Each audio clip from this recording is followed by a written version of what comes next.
Hello बच्चों, आज फिर एक बार मैं आप लोगों के सामने हाजिर हूं हमारे new channel genius physics and mathematics में। तो आज फिर से मुझे रिक्वेस्ट मिले थे, कॉल भी आया था कि सर मॉडल सेट जो था 1 वो तो आपने करवा दिया, लेकिन जो मॉडल क्वेश्चन पेपर का सेट 2 है वो आपने नहीं कर पाया, नहीं करवाया। तो आज चलिए हम देखेंगे मॉडल क्वेश्चन पेपर फिजिक्स का सेट नंबर 2, इसका सॉल्यूशन कैसे होगा, क्या होगा। तो जब मैंने देखा मॉडल क्वेश्चन पेपर सेट 2 को, तो मुझे कहीं ना कहीं ये लगा कि ये as compare to the first set है ना, ये थोड़ा सा इजी है, बहुत ज्यादा टिपिकल क्वेश्चंस नहीं है, बहुत इजी क्वेश्चंस पूछे गए हैं, तो हम आराम से इसको कर सकते हैं। तो चलिए शुरू करते हैं हमारा आज का ये सेशन, ठीक है। तो सबसे पहले मैं क्वेश्चंस देख लूं, है ना। सबसे पहले क्वेश्चंस क्या क्या हैं वो क्वेश्चंस मैं देख लूं। तो जो हमारा सबसे पहला क्वेश्चन है, the charges of equal magnitudes kept at a distance are exert a force F on each other. अगर दो चार्जेस को अगर हम r डिस्टेंस पे रखते हैं तो वो F फोर्स लगाता है, लाजमी सी बात है। लेकिन अगर if the charges are half, अगर चार्ज को हाफ कर दिया जाए और उसके बीच का डिस्टेंस डबल कर दिया जाए तो फोर्स क्या होगा। तो हमारे पास जो फोर्स का फॉर्मूला है F इज इक्वल्स टू, है ना, पहला हम देख रहे हैं फोर्स का formula F is equals to K Q1 Q2 upon R square, ठीक है। और अगर यहाँ पे चार्ज को क्या कर दिया जाए, हाफ कर दिया जाए, यानी कि ये हो जाए Q1/2 और ये भी Q2/2, और जो इसके बीच का डिस्टेंस है उसको डबल कर दिया जाए, 2r का होल स्क्वायर कर दिया जाए, तो ये क्या हो जाएगा। पहले तो F था, बाद में F डैश की अगर बात करें तो ये हो जाएगा K Q1 Q2 अपॉन 2 2 जा 4, 4 आ जाएगा नीचे, और इनटू नीचे क्या है 4r स्क्वायर। इसका मतलब 1/16K Q1 Q2 upon r square, यानी कि ये 1/16F हो जाता है। यानी पहले के कंपैरिजन में ये 1/16 टाइम्स हो जाता है। तो हमारा जो आंसर है वो है पहला का option number D. Option number D is the correct answer, ठीक है। आपको समझ में आ गया आराम से। अब हम आते हैं क्वेश्चन नंबर 2 पे। क्वेश्चन नंबर 2 क्या है, which one of the following is the SI unit of electric field. Electric field आप जानते हैं क्या होता है। इलेक्ट्रिक फील्ड का जो फॉर्मूला है वो है F अपॉन Q। तो F का न्यूटन और Q का कूलम, तो ये हो गया न्यूटन पर कूलम। और न्यूटन पर कूलम आपको क्या है, ऑप्शन नंबर डी, है ना। तो 2 का आंसर हो गया आपका डी, करेक्ट। अच्छा, फिर मैं आता हूं क्वेश्चन नंबर 3 में। क्वेश्चन नंबर 3 क्या है, when an electric dipole is placed in a uniform electric field it experiences. जब किसी डाइपोल को आप यूनिफॉर्म इलेक्ट्रिक फील्ड में रखते हैं तो क्या वो एक्सपीरियंस करेगा। आंसर है नेट फोर्स तो एक्सपीरियंस नहीं करेगा, क्योंकि नेट फोर्स तो 0 हो जाता है, तो वो टॉर्क एक्सपीरियंस करेगा। टॉर्क क्या होता है आपको पता है कि when a couple of forces, है ना, of equal magnitude and anti parallel in direction, then we know that हमारा टॉर्क लगना शुरू हो जाता है।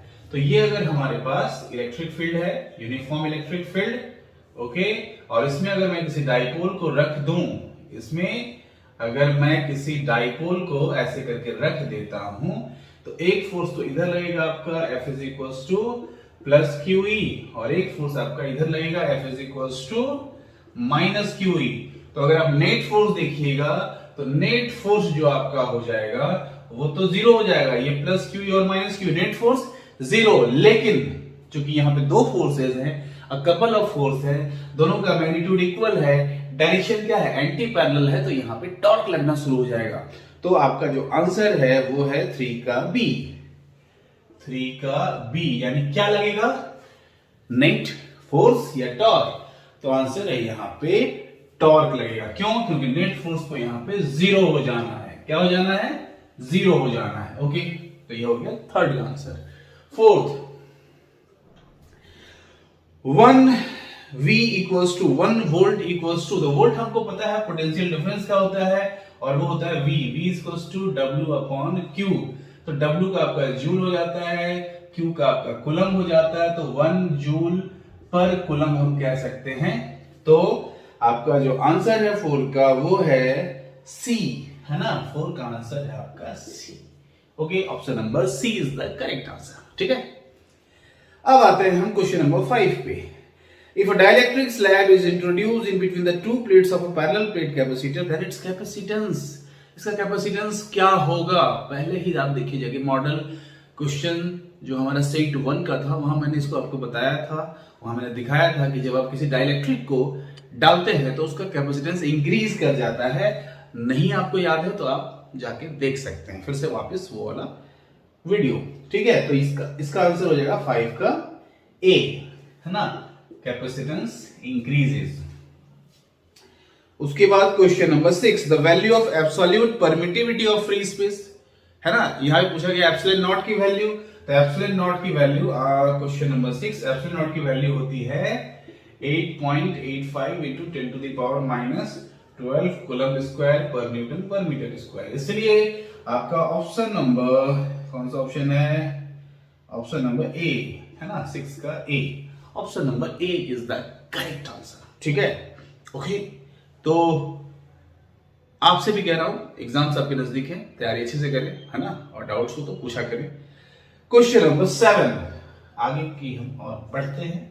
क्वेश्चन नंबर 7, है ना, क्वेश्चन नंबर 7 है, इन a reason of constant potential, जब पोटेंशियल कांस्टेंट हो तो इलेक्ट्रिक फील्ड पे क्या फर्क पड़ेगा? बताइए क्या फर्क पड़ेगा? इलेक्ट्रिक फील्ड का formula in terms of magnitude की बात करेंगे अगर, वैसे तो minus d v by d r होता है, माइनस तो डायरेक्शन के लिए है, यानी कुल मिलाकर हम बोल सकते हैं अगर हम सिर्फ इन टर्म्स ऑफ मैग्नीट्यूड बात करें, ई, है ना, अगर हम इन टर्म्स ऑफ मैग्नीट्यूड की बात करें, E इज इक्वल्स टू, तो E इज इक्वल्स टू हमारे पास है dv बाई dr, माइनस मैंने हटा दिया, डायरेक्शन के लिए था। तो यहां पे देखिए, अगर बोल रहा है पोटेंशियल कांस्टेंट है, तो अगर मैं पोटेंशियल को कांस्टेंट कर दूं अपॉन dr, तो आपको पता है कि किसी भी कांस्टेंट टर्म का डिफरेंशिएशन 0 होता है, इसीलिए E आपका हो जाएगा यहां पे 0। तो कौन सा ऑप्शन में 0 है? Option number B, the electric field is 0। तो 7 का आपका option number B is your correct answer. ठीक है, question number 8, which one is the not correct expression for energy stored in a capacitor? आपने पढ़ा है कैपेसिटर में energy stored in a capacitor. तो energy stored in a capacitor के लिए हमारे पास देखिए हाफ सी वी स्क्वायर, जिसमें जिसमें हाफ लगा हुआ है वो सारा ऑप्शन करेक्ट है। Half c v square, half q square upon c, half q v, ये सब करेक्ट है। तो गलत कौन है? गलत है option number d, q v square.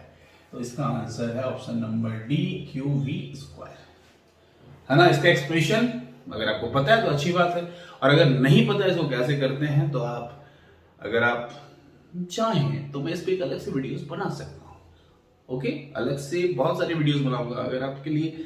आप अगर मुझे बताते हैं सर ये टॉपिक समझ में नहीं आया, टॉपिक समझ में नहीं आया, तो मैं अलग से उस पर वीडियोस बना दूंगा। ये सारा आप पे डिपेंड करता है। अब आते हैं क्वेश्चन नंबर 9 पे। ऐसा unit of electric flux, electric flux का ऐसा यूनिट क्या होगा? इलेक्ट्रिक फ्लक्स, तो इलेक्ट्रिक फ्लक्स के लिए हमको पता है फाई ई, ये होता है ई डॉट ए, है ना।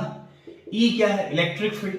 अब इलेक्ट्रिक फील्ड क्या होता है? एफ अपॉन क्यू, और ए तो आपका एरिया है, एफ का न्यूटन, क्यू का कूलम, एरिया का मीटर स्क्वायर, तो ये हो गया Newton per coulomb metre square. कौन सा ऑप्शन है भाई?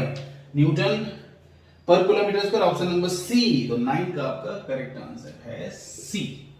This is your correct answer. ठीक है, अगर कुछ इसमें आपको करना है, कुछ कॉपी करना कर सकते हैं, क्योंकि मैं इसको रब कर दूंगा, है ना, मैं इसको मिटा दूंगा।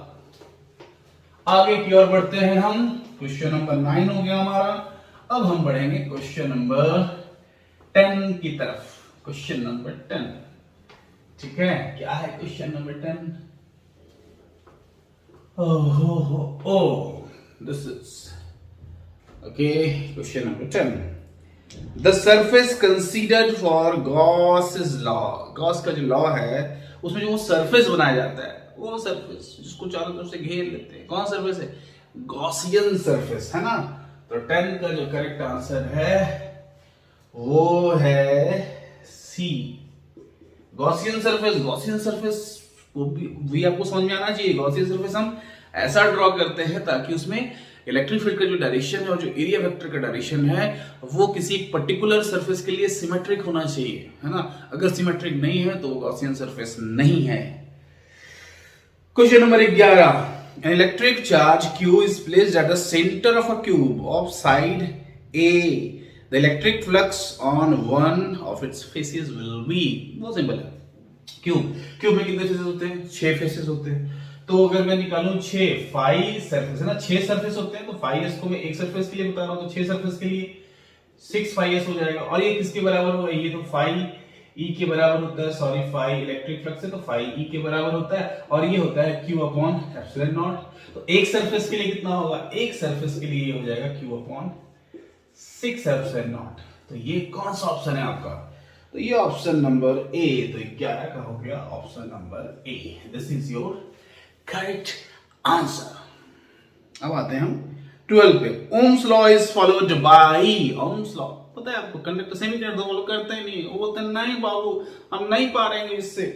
ओम्स लॉ 10 तक सही है, कंडक्टर्स के लिए सही, बट सेमीकंडक्टर के लिए क्या होता है? आपने पढ़ा है, मैंने पहले भी बताया है कि सेमीकंडक्टर के लिए हमको ई वाला ग्राफ मिलता है, ऐसे वाला। लेकिन ओम्स क्या बोलता है? देखो बेटा हमको ई नहीं चाहिए, हमको ई वाला ग्राफ चाहिए।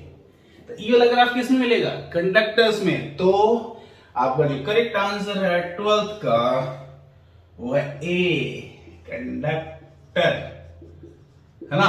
Conductor is your correct answer. अब हम बात करते हैं 13 क्या है भाई? 13 है drift velocity vd varies with the intensity of electric field as per the relation। आपको पता है ना कि ड्रिफ्ट वेलोसिटी जो होता है वो डायरेक्टली प्रोपोर्शनल होता है किसके? तो खैर आपको नहीं पता तो मैं बता देता हूं कि ये ड्रिफ्ट वेलोसिटी होता है। क्वेश्चन नंबर कितना है? 13। यहां पे आपका आ जाएगा vd प्रोपोर्शनल टू e आ जाएगा। क्यों आ जाएगा? क्योंकि आप पता है आपको इसको हटाएंगे तो यहाँ पे टर्म आता है, कांस्टेंट आता है म्यू ई, तो म्यू हो जाता है आपका vd upon e, drift velocity per unit electric field. इस म्यू को क्या कहते हैं? इस म्यू को कहते हैं mobility of the charge carrier, है ना। ये मोबिलिटी है चार्ज कैरियर का। तो याद रखना ये भी आपसे एमसीक्यू पूछा जाए कि म्यू जो होता है अगर vd अपॉन e, तो mu what is mu? Mu is mobility, है ना। तो ये रहा क्वेश्चन नंबर 13। क्वेश्चन नंबर 14 15 एक साथ बता देता हूं। पिछले वाले क्लास में बताया था, पिछले वाले मॉडल सेट में भी ये था कि जो किरचॉफ का पहला रूल है जंक्शन रूल, और किरचॉफ का जो दूसरा रूल है रूल वो कौन सा रूल है भाई? वो है लूप रूल, उसको मेश रूल भी कहते हैं या वोल्टेज रूल भी कहते हैं। और फर्स्ट वाले को क्या कहते हैं? Junction rule, current rule. जितना करंट जाता है जाने वाले के लिए क्या होता है? प्लस की माइनस कमेंट करके बताएं, और आने वाले के लिए क्या होता है? ठीक है, तो करंट रूल किसके लिए है? Law of conservation of charge के लिए है। और जो हमारा जंक्शन रूल है सेकेंड वाला वो है law of conservation of energy के लिए। तो 14 और 15 का आंसर एक साथ हो जाता है हमारा। 14 का आंसर जंक्शन रूल यानी कि फर्स्ट रूल में हो गया कंजर्वेशन ऑफ चार्ज यानी कि ऑप्शन नंबर बी, और 15 में हो जाता है आपका लूप रूल यानी second rule conservation of energy. इसका आंसर है C. This is your correct answer. तो हमने कर लिया 1 से लेके 15 तक, है ना। अब हम आगे बढ़ते हैं 16 की ओर। 16 समझते हैं? 16 है ना, इसको स्वीट 16 भी कहा जाता है। आप लोग भी 16 साल के ही होंगे, है ना। तो 16 साल की उम्र में क्या करना चाहिए? पढ़ाई या लड़ाई? तो पढ़ाई करना सीखें, क्योंकि ये उम्र जो होती है यही आपकी डिसाइड करती है कि ताउम्र आप क्या बनने वाले हैं, भिखारी या फिर एक मिलियनियर या फिर लखपति तो बन ही सकते हैं। खैर फिलहाल मैं इस पे आता हूं, लेकिन याद रखें 16 साल वेरी डेंजरस एज पीरियड, है ना। तो मैं आता हूं question number 16। The resistivity of material of a conductor depends on.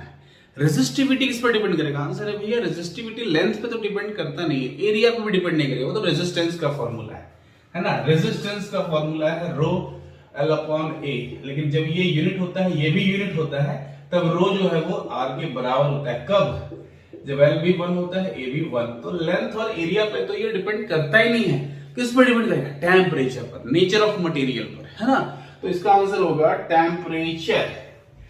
तो 16 का जो आपका करेक्ट आंसर है वो है सी, टेम्परेचर। 17 पे आ जाओ। If N cells each of EMF E and internal resistance are connected in parallel, अच्छा पैरेलल में कनेक्ट है, टोटल EMF पूछा है और टोटल इंटरनल रेजिस्टेंस क्या होगा, ये पैरेलल में है। और पैरेलल में आपको पता है कि EMF जो होता है टोटल, पैरेलल में जो टोटल EMF होता है वो ड्यू टू सिंगल सेल ही होता है, तो टोटल EMF तो E होगा।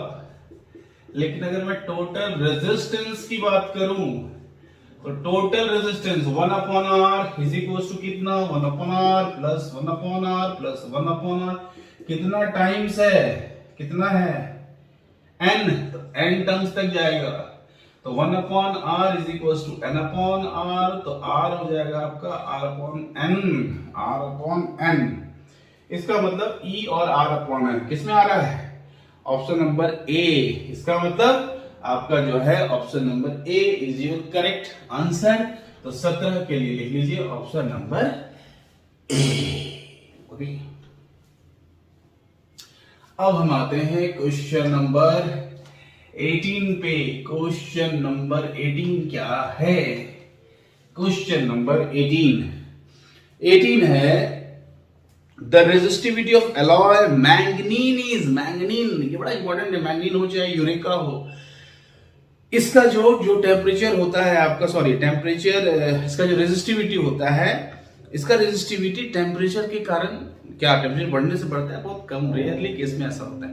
तो ये आप बोल सकते हैं ये इंडिपेंडेंट ऑफ टेम्परेचर होता है, इसलिए हम इसको स्टैंडर्ड रेजिस्टेंस के रूप में यूज करते हैं। कभी कभी ये जब एक्सटर्नल आते हैं, वाइवा पूछते हैं आपसे ना, तो ये क्वेश्चन कर सकते हैं कि हम लोग एलॉय जो होता है मैंगनीन और यूरेका वगैरह है ना, इसको हम स्टैंडर्ड रेजिस्टेंस के रूप में क्यों करते हैं, बिकॉज इसका जो टेम्परेचर कोफिशिएंट ऑफ रेजिस्टिविटी होता है ना, ये बड़ा लो होता है, ठीक है, यानी कि टेम्परेचर पर ये डिपेंड नहीं करता है। तो इसका आंसर है 18 का ए, 18 का हो गया आपका ए, है ना, nearly independent of temperature. The equivalent resistance of a resistor, parallel combination, आपको पता है पैरेलल कॉम्बिनेशन करते हैं तो हमको क्या मिलता है, अगर 2 और 2 ओम को हम ले ले एक रेजिस्टर और उसको पैरेलल कर दे, 2 और 2 कितना मिलेगा, 1/2 प्लस 1/2 1 मिल जाएगा, यानी वो डिक्रीज कर जाता है ना। तो 19 का जो आंसर है वो है हमारा डिक्रीजेस बी। ओके, 20 की बात करते हैं, 20 in a Wheatstone breeze if the battery and galvanometer are interchanged then the deflection in galvanometer will be, deflection क्या होगा, तो हमको पता है Wheatstone breeze आप लोग पढ़े हैं ना, Wheatstone breeze है ना, यहाँ यहाँ यहाँ और यहाँ पे हम लगाते हैं रेजिस्टेंस, है ना, एक और कर देता हूँ, ये रेजिस्टेंस, दिस इज 1 2 3 4 और ये आपका यहाँ पे लगा रहता है बैटरी, ठीक है। अब यहाँ पे क्या पूछ रहा है, और यहाँ पे आपका रहता है गैल्वेनोमीटर, ठीक है।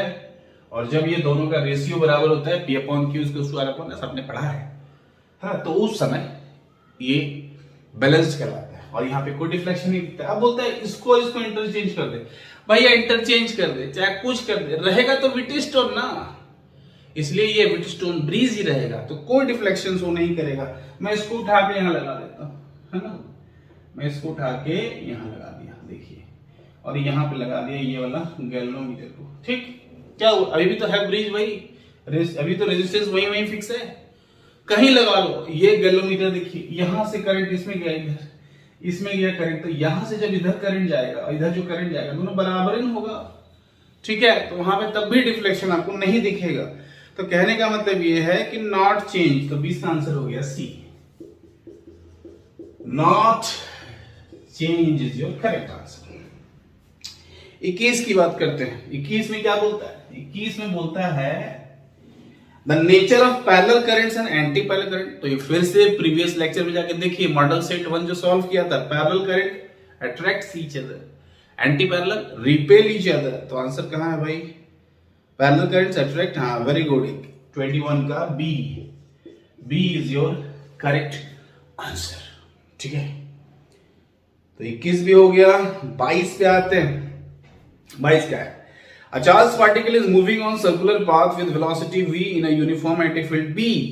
सर्कुलर पाथ है ना, पहले तो कितना फोर्स लगता है, F equals to QVB force लगता है, लेकिन चूंकि सर्कुलर पाथ है तो वहां पे सेंट्रीपिटल फोर्स भी आ जाएगा।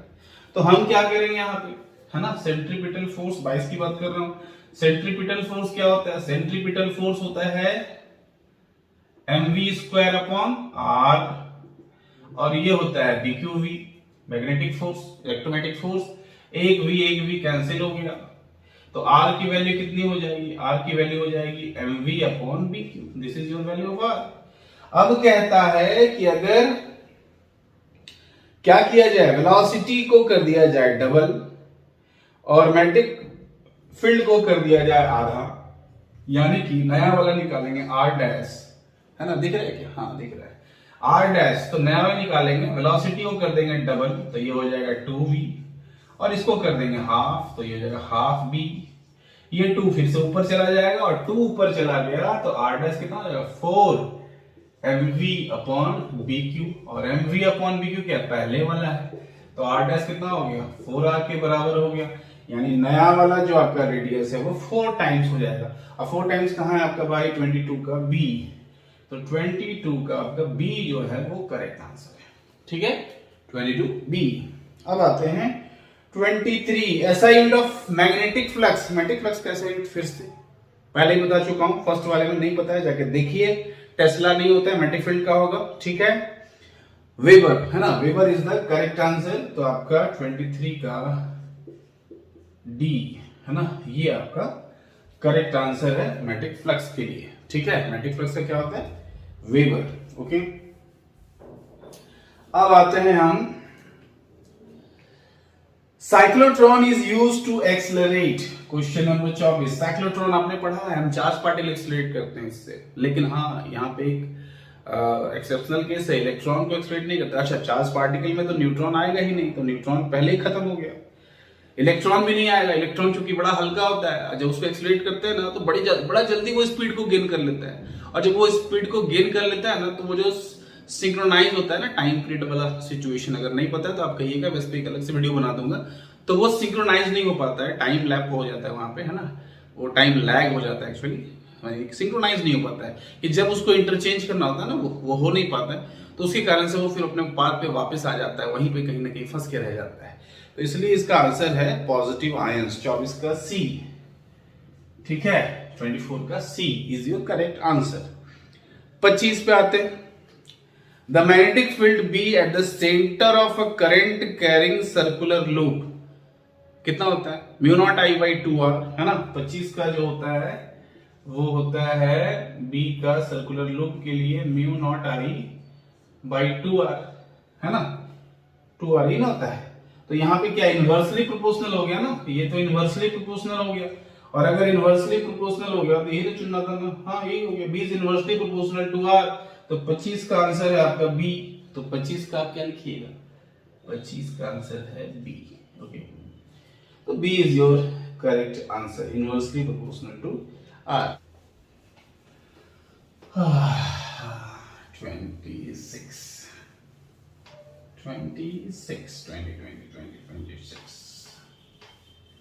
26 क्या है, तो हम चलते हैं 26 की तरफ। 26 में क्या कहता है, the distance between two parallel current carrying conductors is doubled, what will be the effect on force between the conductor.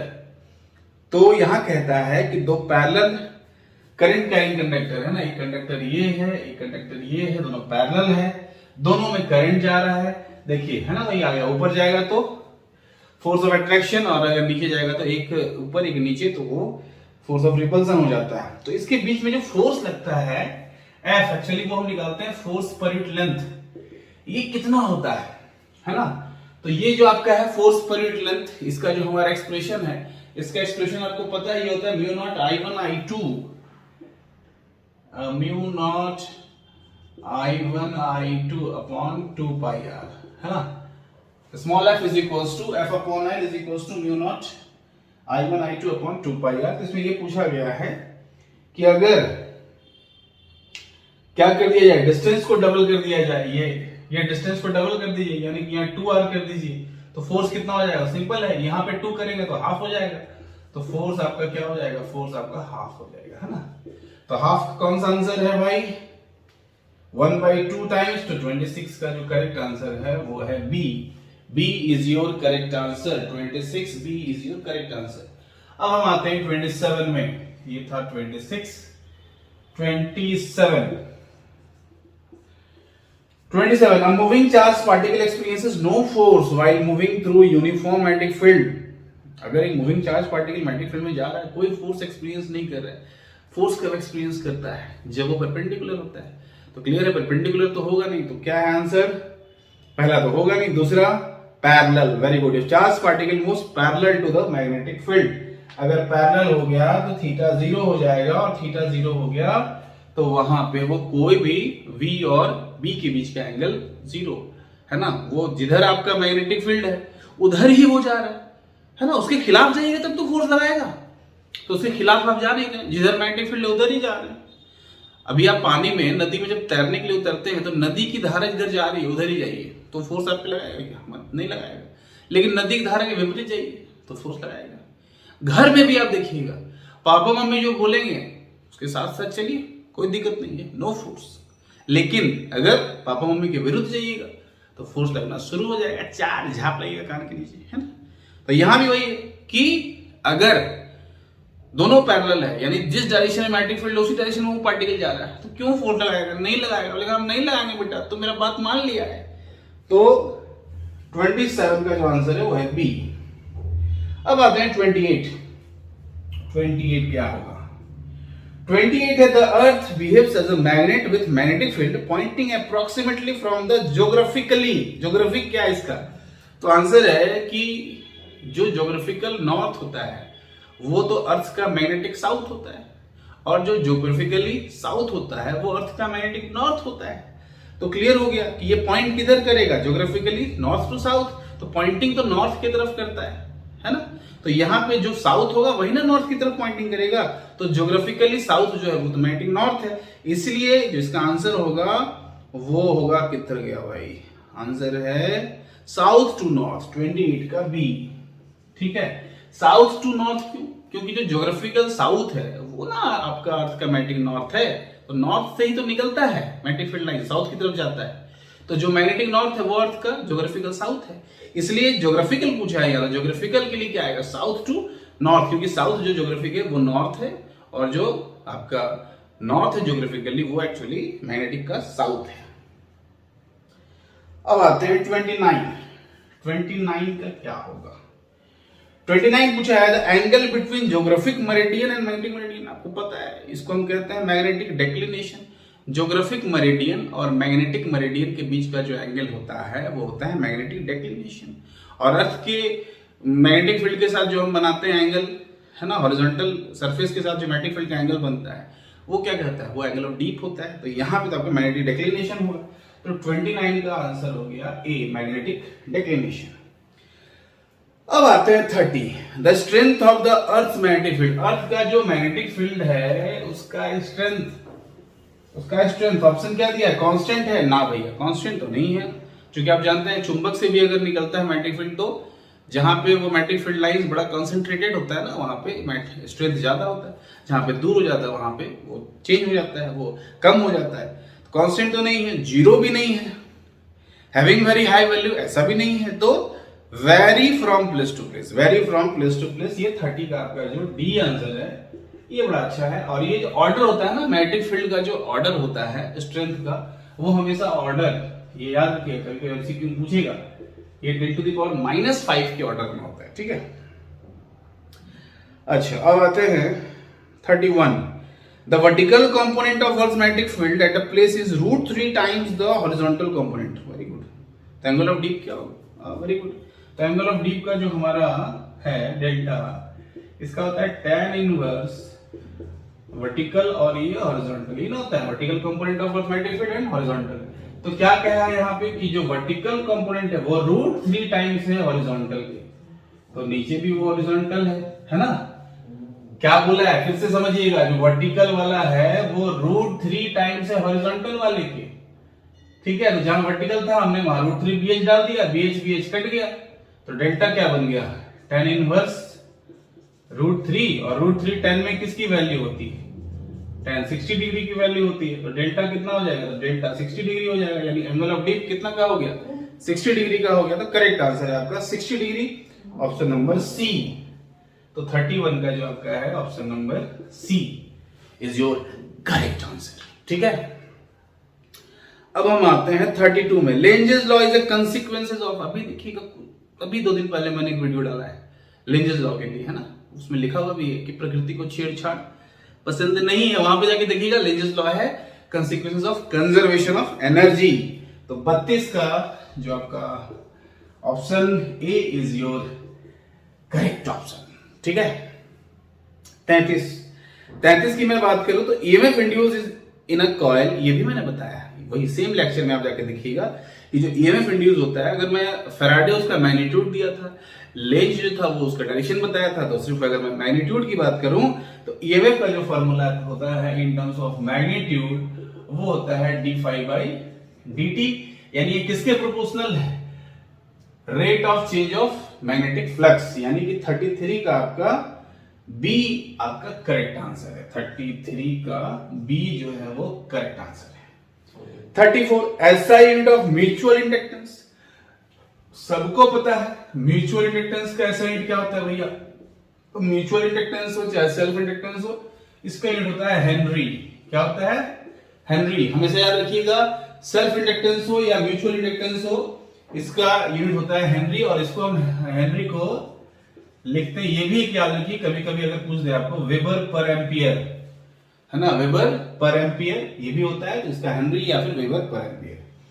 35 the magnetic field is parallel to the surface, then the magnetic flux through will be, simple है। 35 answer है ए 0।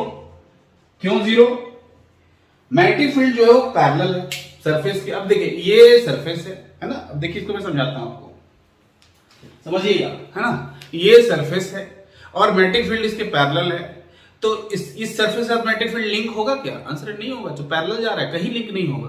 और आपको पता है magnetic flux क्या होता है, जितना मैग्नेटिक फील्ड लाइंस लिंक होता है किसी सरफेस से, तो चूंकि पैरेलल है, लिंक होना ही नहीं है, तो क्या होगा, मैग्नेटिक फ्लक्स 0 हो जाएगा। तो 35 का 0 इज योर करेक्ट आंसर। तो ये हो गया आपका model question paper state 2 complete. ठीक है, अगर आपको अच्छा लगा है तो नीचे क्या लाइक करें, सब्सक्राइब करें और बेल आइकन को भी प्रेस करें, है ना, ताकि मैं जो भी वीडियोस डालूं उसकी नोटिफिकेशंस आपको मिल जाएं। और अगर आपको लगता है कि आपको इस चैनल पे बने रहना चाहिए तो बिल्कुल बने रहिए, क्योंकि आगे ऐसे और भी बहुत सारे इंफॉर्मेटिक्स वीडियोस आएंगे। तब तक के लिए thank you and all the best. जय हिंद, जय भारत।